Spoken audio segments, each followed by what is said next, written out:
I'm here with Dave Frampton, founder of Majic Jungle, and he's an extremely talented and creative, commercially able solo game developer in New Zealand. He's had 3 successful hits in mobile games, Chopper, Chopper 2 and Blockheads, and he's developing a stunning new game, Sapience, this time on PC. What's more, he's done everything alone, game development, publishing, marketing, the works. He seems to do really well at balancing everything as a solo dev. And we're going to talk to him about creating unique and dynamic games that stand out and making it all work as a solo indie dev. Thanks so much, Dave, for joining us at the Business of Indie Games today. Welcome. Cool, thank you. Great. So I'll jump straight in. How did you get into game development, and tell us about these mobile hits that you've had, please. So I started developing games in 2003, and I was just sort of making them in my spare time, nothing too serious. And then, around 2007, when the App Store launched, I saw that as a huge opportunity. I just sort of jumped on it. And so I, got into the developer program and actually had Chopper out there day one on the App Store. So there was only a few hundred games and there were millions of iPhones already out there just waiting for something to play. So it was just, right time, right place, and it's because I already had Chopper to port over. So it was already running on the Mac with, Objective-C and everything. So I was able to actually get it across quite easily. So, Wow. So being there right at day one, what a brilliant decision that you made there. And how have you found that it's changed then? So obviously it's changed massively. Like I was selling it for $8 at the time. So for a simple little side-scrolling helicopter game, selling it at $8 a piece, you certainly couldn't do that now. So obviously the prices all dropped, and everyone was doing these sales down to 99 cents, and and then from there it even dropped further. Basically, most games are free these days, or and it's even gone on to subscriptions and things. So it's changed massively, and it's continually changing. And I guess that's part of why PC has become more of an option. It's like, even though a lot of my skills were in mobile, everything just changed so much that PC just suddenly became a lot more attractive. I mean, as I understand it, there's like, I heard 1,000 apps a day, but that was some time ago being released. And some of them, or most of them, aren't even opened. So, that must be an incredibly difficult market. So clearly an obvious decision to move to PC. I think, so my personal experience, I had Chopper, which was great. I was lucky to be there day one, and then Chopper 2 really sort of built off that. So, had I not had Chopper 2 would have been a harder sell, but that sort of, that helped. And then the Blockheads was me really trying to make something completely different. And in the case of that, I think it was kind of like, it was quite a good concept to start with, and it went well. But also at the time, Minecraft was really taking off, and Minecraft had a bit of an influence, because I sort of saw that the Minecraft experience, for being 3D and such, for PC, didn't really fit that as well on the mobile devices with the touch screen and stuff. And so I really sort of tried to fill a gap there, and I think that was a big part of the success. But finding those sorts of opportunities is very, very difficult now. And I guess I certainly couldn't really see any in the landscape of the App Store at the moment. And also because the App Store is really, really stagnated. It's a lot of the games that are very popular now have just been there forever. And so it's just so hard to kind of get in. Yeah, and because clearly you built a good relationship with Apple as well. I don't know about that. Yeah, I think that's something that kind of isn't that different between mobile and PC, I think, is that you can't rely on the platform to promote your work. I mean, certainly the blockheads didn't actually get featured very much at all. I think it had 1 week of a sort of minor feature at launch. So all of the work had to be outside of that sort of Apple ecosystem. So there was a lot of cross promotion with other developers, and my own sort of efforts with promotion. And I think that's going to be the same on Steam. You can't rely on Steam to kind of push your game. You have to actually do your own marketing and get it out there some other way. Yeah, no, that's great. I mean, can we dig into that a little bit? What kind of marketing did you do for the games, off your own back to make a difference? Yeah, I guess it's all fairly standard kind of stuff. I mean, yeah, at the time with the blockheads, I was very lucky that I was sort of part of this community of indie developers that were promoting each other's work. And so we all had ads in our mobile games, and we would all, when one of us launched, we'd all sort of just, for free, just put a bunch of ads up, do as much as we felt we should or whatever. And it was just a really, really good sort of thing that we had going on. And yeah, I mean, I don't obviously have that on PC, and I'm not sure, you don't have ads in PC games, which is great. Actually, it's kind of part of the appeal. Yeah. But yeah, it's a different setup, and I can't do that. But I mean, yeah, there are other things too. There's just building up, social media, just chatting about it, just trying. I mean, I love talking about my games. I love talking about the process, and that's why I'm doing these sort of YouTube videos as well. But of course, it also helps build up a bit of hype and a bit of anticipation for the game and a community around it. So yeah. Yeah, of course. I mean, do you use the YouTube community to test your games, like test out the ideas with them, and use it? Will it eventually become your sort of Sapience beta testing group? Oh yeah, definitely. Yeah, I mean, yeah, there's plenty of people who are really keen to start testing. So that's going to be great. I'm going to slowly sort of roll it out to testers over the next year or so. Yeah, and I guess it is a bit of a testing ground for ideas, and Twitter as well. I've been sort of, in fact, just yesterday I was talking about, there's various problems that I've got in the gameplay that I'm trying to sort of work through, and I was sort of asking if people had ideas, and it all, it's all helps, and it's all very interesting, and it's good for the community as well to sort of, feel involved and be a part of it. So yeah, it's good. Yeah, that's fabulous. What sort of size of community do you have now? I mean, it's sort of hard to say, because there's some people who have sort of been around for a very long time and every now and then sort of pop in, and then there's people who sort of come in and are very, very passionate about it for a little while, and then they sort of, move on. It's such a long development process working alone, I guess. It takes a long time, so I don't expect everyone to sort of stick around. But I mean, the Discord's got over 1,000 people, members. Most of them are very quiet, but it's just, there's sort of at any one time there's sort of a handful of people I could talk to about it and stuff, and yeah, it's just good. Is Discord one of the main sort of areas where you communicate with the community? It is, yeah, and that's kind of a new thing for me. Yeah, it doesn't feel perfect. It doesn't really feel like the right place, but it is quite good, and I think it's probably better than Twitter in some respects. I think there's no sort of perfect single place. I've got forums as well, which is sort of another way to kind of engage with the community, and I've got obviously the YouTube comments, Twitter, Facebook, just all the standard things. But yeah, Discord's kind of a little bit new still, I guess, and I'm still sort of finding my way around it, but yeah, it's good.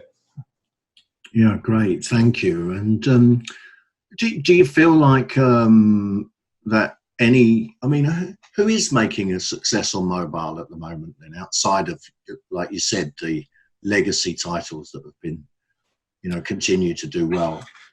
Yeah, I don't know. I really don't. I think probably about 3 to 4 years ago, I just basically switched off mobile. It just lost all appeal to me.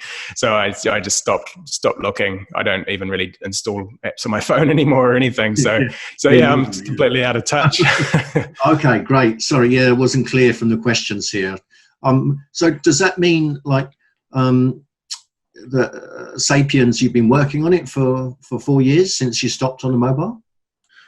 Yeah, I sort of took a year or two off there and only worked a little bit in my spare time. So I guess I've been working quite hard for a number of years, and I just, sort of spent time with family and stuff. And, I was lucky with the success to be able to do that. But then, I sort of started to feel like I wanted to make something again. And I'd been working on that sort of world terrain engine and stuff, and decided to really sort of launch into making that into a game. So I've been working probably about a year and a half to 2 years full time on it now. And there's at least another year, possibly 2 years to go. So I'm about midway through development.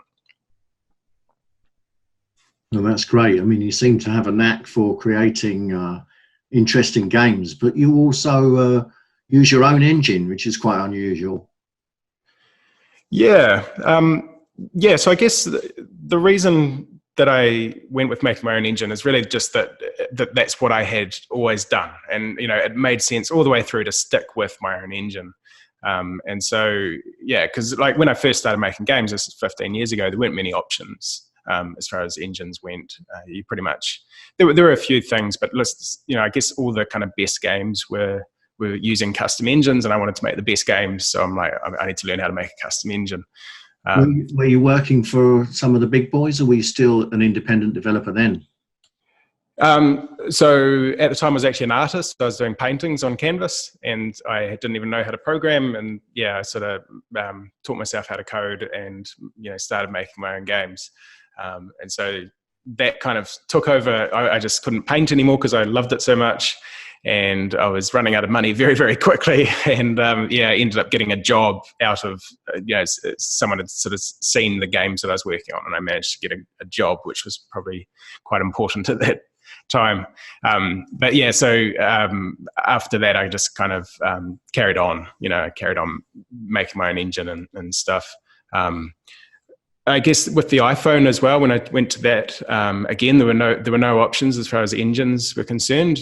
This was pre-launch that I was doing the work on Chopper, so I had to do it all myself. And then, Chopper 2 was an evolution of Chopper, which again, just take the engine and build on it. And so it all kind of made sense. You're still using the same engine now, which is with more features and more optimizations? No, the Sapience Engine is I've started completely from scratch. So it's really, me trying to make, I don't want to say that I'm making an engine as such. It's very much a custom engine just for Sapiens, and I've sort of focused on not making a generic engine. Yeah, so that's great. So really, it's an artistic expression. You're making the game, and you're making the engine specifically for this game, and but you've also got a business brain, and you've got all of the experience that you've had on mobile. What do you plan to do, like marketing and publishing wise, to make sure that Sapiens is visible? I guess it's just carrying on with what I'm doing with sort of the YouTube and the community building and so on. I think all the way through, it's just been a matter of kind of jumping on opportunities. Things sort of pop up. Everything's constantly changing, and what worked last year is not going to work this year. So it's just keeping an open mind and just trying to talk about the game as much as possible and get it out there. YouTube has been absolutely fantastic, and I hope that it continues to sort of grow as it has. I was very lucky with, there was one video that I did that was sort of a summary of the kind of 4 years of development that had got me to this sort of start of this year. And that video just took off. The YouTube kind of algorithm just decided that it was going to be something that would be worth promoting, and got hundreds of thousands of views.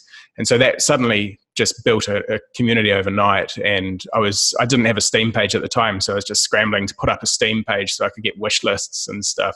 And I guess that's sort of it's like, there's an opportunity, try to make the most of it and actually get wish lists from it and drive people to the Discord. And sort of scrambling to do marketing over that sort of week or two. And get everything set up.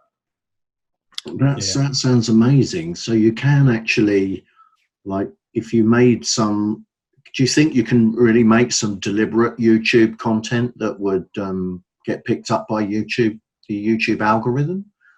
Well, who knows? Yeah, I think that's the $1 million question. Obviously, hey, thanks.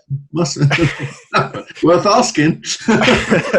Yeah, I think this is a benefit to making a custom engine because it makes it's a point of difference, and people are interested in it, and so I think that's a lot of what I try to do is try to not do what everyone else is doing, and actually branch out and make things interesting. And I think that's a big part of it. If it's the same as what everyone's already seen before, then it's very hard. It's a hard sell no matter what you're doing. So yeah, I guess at its core, I'm trying to make something interesting. And I think as far as that YouTube thing goes, that video that kind of summarized development, I guess I've learned a lot about producing videos, and I'm still learning, obviously. But I think I'm going to try to do another video like that closer to launch that sort of goes over the entire process. So, a relatively short video that sort of really goes through what it took to make the game. And I'm hoping that that'll be interesting enough that it might drive a bit more traffic. But, we'll see. Yeah, that's great. So do you edit all your own videos as well? Yep. Yeah, great. And what do you use for that? Is like Premiere or? Yeah, I was using Final Cut up until kind of recently, but I've switched basically all my development over from Mac to PC. So I've been using Adobe's Premiere. Yeah. Great. Yeah, thank you. Yeah, I mean, it's extraordinary what can happen. And outside of YouTube, are you building relationships with the PC stores and, Wild Tangent and Game House and the other kind of shop windows, Green Man Gaming, stuff like that?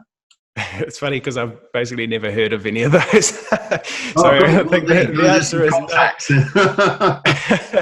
Yeah.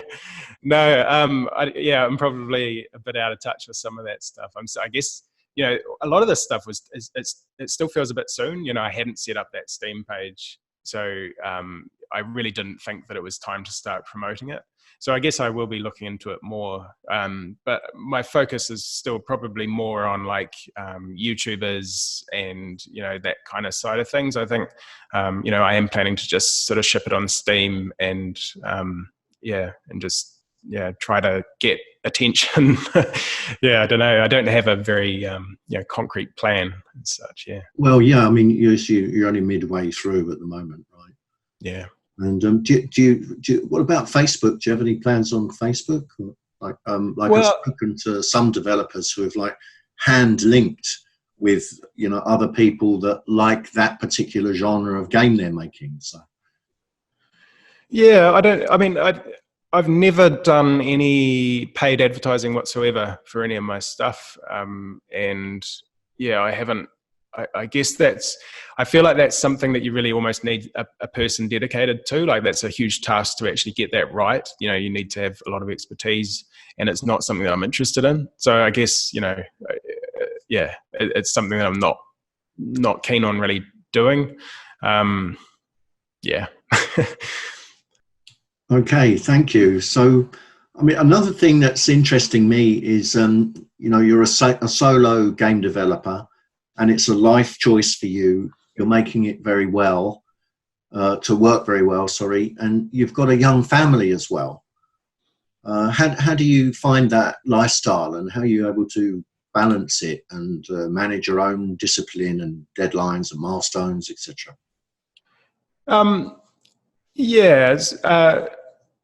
So I guess, I've got a very supportive wife, obviously. She sort of does, takes the kids to school and stuff, and allows me to really work. So I'm working 8 to 5 pretty much, and Monday to Friday. So I'm treating it like a normal kind of full-time job.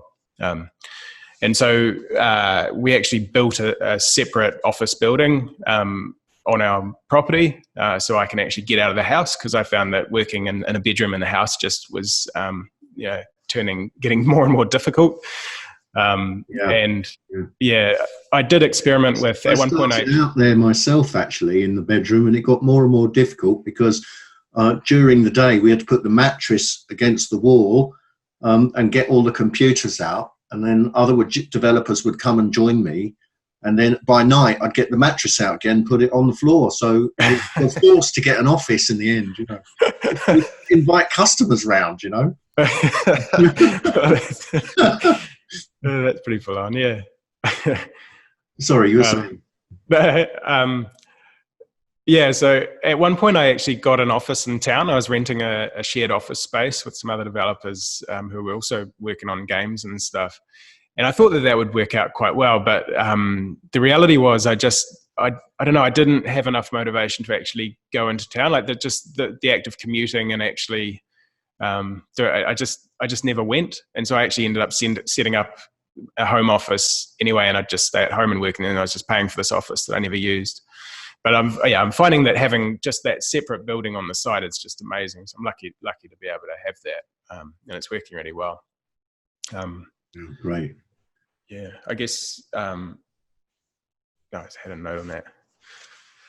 Yeah, so it's aside from just that the office building, like as far as how I manage my kind of day and all those different tasks, it's like I actually just love having that variety of work, and I think that really helps to maintain motivation. I think if I was just doing modeling all day, or just one very specific kind of task, it would be a lot harder to really enjoy it as much. Because if I come down and start working and I just don't feel like working on whatever it was I was doing yesterday, then I'll just pick something else from this massive list of wildly different tasks. And there's always something that I feel like doing. So I find it works very well for me. Yeah, fantastic. It sounds like a lot of fun, actually. Yeah, it is. Yeah, so I was going to ask about that. Yeah, is there anything that you outsource, or do you do it all yourself? So I've got a community manager who's been working for me for a few years now, and I've also had contractors in, to do various tasks. So the way that how that ended up happening was basically I was overwhelmed with all of the support emails and with the maintenance of the forums and stuff with the blockheads when it sort of took off, and it got really bad. Like I was just completely not answering most of my emails and stuff, and not doing what needed to be done. And so I just had to get someone in, otherwise it was all just going to fall apart. I was going to have to close down the forums, and it's just so that was born out of complete necessity. So that's how that sort of happened. But then I'm also working with, or I was working with Lloyd, who worked on all the server infrastructure for the cloud for hosting multiplayer worlds for blockheads. And that was more kind of an opportunistic thing, because he had kind of, initially with multiplayer, you had to host your own servers on a Mac, which was a pretty cumbersome kind of solution. And so he had set up, he was renting Macs from like Mac Stadium, like server farm thing, and then like selling hosting services to Blockheads players. So he'd sort of done that off his own back and set it up as a business. And so I approached him, or we met and talked about it, and we decided that we could actually pull that into the game, make that part of the game. And so I ended up sort of working with him to build that. So I guess it's sort of, just sort of an opportunistic thing in that case. Yeah, no, great. And tell me, and is it all funded from the money that you made in Blockheads and Chopper 1 and 2? Yeah, so right the way through, I've been extremely lucky with that. With Chopper with that initial success to kind of get me going on the App Store, and then that was able to fund sort of a few kind of mistakes, and then Chopper 2. And then the success of Chopper 2 as well then funded the Blockheads, and and now I'm pretty sweet for Sapiens as well, and even like I've even got a bit of a buffer now. So if Sapiens didn't work out, then I could probably have another shot at it. So it's a great situation. That's great, and this is all like you're still getting a steady stream of royalties from those games, even though we're looking at what was it, about seven years ago. Well, no. So Chopper and Chopper 2 have both been removed from the App Store now, because they were no longer really selling any real significant number of copies. The Blockheads is doing okay, but I probably would, I wouldn't really be able to live off it now, I don't think, especially, there's quite a lot of costs involved too. But it did do very well in the early days, and so it's more like, each game has done very well for a short period of time, and then I haven't just blown it all. Being careful. I've blown all my Doctor Who royalties. The most royalties I got were for Play with the Teletubbies on PlayStation 1. Okay. And I blew those as well. It is easy to sort of spend up when it's coming in fast, but it sort of can stop coming in just as quick. Yeah, because I didn't blow it on cars and stuff. I blew it on trying to make original titles and stuff like that. So. Oh, that's good. Great. So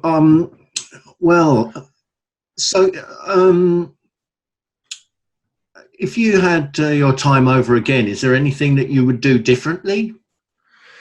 That's quite a tricky question, because I guess sorry. Yeah. If I could go back now, I would just make Sapiens, knowing what I know, but obviously I couldn't at the time. So it's one of those funny questions. But I think actually, if there was one thing that I'd do different, it'd probably be actually work a bit less. I think I did work quite hard for a period there, and sort of neglected my own health a bit, and really maybe should have spent a bit more time surfing and just looking after myself. And maybe started a family a bit earlier and stuff too. I think, it's that work-life balance thing. I don't think I had that right in the early years. Yeah, it's not, development is infamous, isn't it, for crunch periods. We've done months at a time, thinking, just another couple of weeks, 4 months later, you're still there day and night. Yep. Absolutely, I know that one. And I do think that things are changing actually in the industry. There's a lot more awareness now of that, and people are a lot more tolerant of and care a bit more about people's health, which is I think it's really important. You don't do your best work if you're not feeling good about yourself, and if you're overworked. So I think it's critical, really. Yeah, 100% agree with you there. And what advice would you have for indie developers, who are starting out or coming through, or what would be like your top 3 tips, if you can? Yeah, that's tricky too, I guess, because it depends quite a lot on individual situations, But I think it would be it's good to play a good variety of games and try to understand, what it is that makes them successful, what makes them interesting to people. I think it's quite easy to get stuck in your own genre, or I think even some game developers don't really play games at all. And I think that's a mistake. I think it's really important to just play lots and lots of different games. I think that's probably a decent tip. Do you know what, Dave? I think that's my favourite answer that I've had, actually. It's it's so important, It's so cool to get the fun and to not know your market, And what else would you say? Top tips? Probably I would also say that it would be good to try to focus on what makes you unique as a developer. So what makes you different, and what you can offer that's different. Because I think I said that earlier, but you're really not going to get very far if you're offering something that's already available. You need to offer something that's different. And the best way to do that is focus on your own differences rather than, trying to manufacture something that you're not interested in, I suppose. So if you can sort of see that there's potentially a game missing, that no one's playing, and it's a game that you would want to play, then that's probably what you should be working on. How about, can you tell us a little bit about Sapiens? Because it's certainly interesting me, and I know our audience will be interested to hear about it. Yeah. Okay. So Sapiens is damn. Sapiens is difficult to explain to people. It's yeah. So it's a bit of a city builder kind of game, and a little bit sort of you know, managing people and you know, relationships and you know, you're building a tribe. So you're starting with basically nothing, and you're starting, you know, just, you know, 100,000 years ago, when sort of, you know, maybe you had fire and basic hunting and gathering skills, and that's about it. And the idea is that you're, you know, going through through the sort of technological evolution of the human civilization. And you play it as an invisible god-like player, but as at a sort of first-person perspective. So you're down and amongst them rather than sort of a top-down view.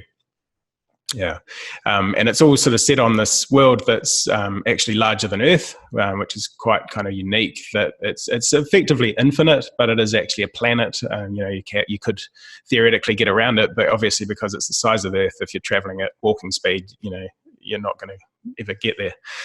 But yeah, and it's multiplayer. You know, they've built it all with multiplayer in mind, and so you're going to be able to sort of control one tribe and sort of start building them up, while other players can be building their own tribes. I want it to be cooperative predominantly, but there's likely to be a bit of conflict as well, and you'll be able to trade and stuff like that. And yeah, it's just really a building game, you know, and an exploration and kind of evolution sort of game. It sounds really interesting, actually. I'm looking forward to it. I'm going to have to follow your videos now. Watch how it comes along. Hope you don't mind. Yeah, cool. And so if people would like to reach you on YouTube or social media, how do they find you? Probably the best place is just go to playsapiens.com, and you can find sort of links to things there to do with Sapiens. Yeah, and I've got magicjungle.com for you know, sort of my sort of business side of things, but you know, it's just a little blurb about me, really. Great. Yeah. Thank you so much. I know our audience are going to love this. I really appreciate it. Cool. No, that's all good. Thank you.